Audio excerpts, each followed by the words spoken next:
தென்காசி மாவட்டம் பாவுச்சத்திரத்தில் செயல்பட்டு வரும் ஹோட்டலில் பக்கெட் பிரியாணி வாங்கி சாப்பிட்ட ஒரே குடும்பத்தைச் சேர்ந்த 5 குழந்தைகள் உட்பட 9 பேர் வாந்தி மயக்கம் ஏற்பட்டு கடையம் தனியார் மருத்துவமனையில் அனுமதிக்கப்பட்டனர். இது தொடர்பாக போலீசார் விசாரித்து வரும் நிலையில் பிரியாணி சாப்பிட்ட வேறு யாருக்கும் எந்தவித உடல்நல பாதிப்பும் ஏற்படவில்லை என சம்பந்தப்பட்ட ஹோட்டல் நிர்வாகம் விளக்கம் அளித்துள்ளது.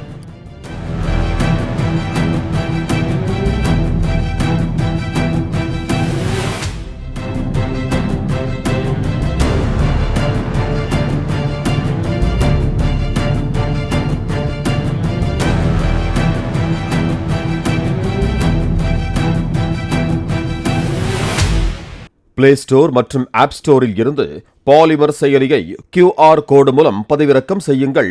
செய்திகளை உடனுக்குடன் பெறுங்கள்.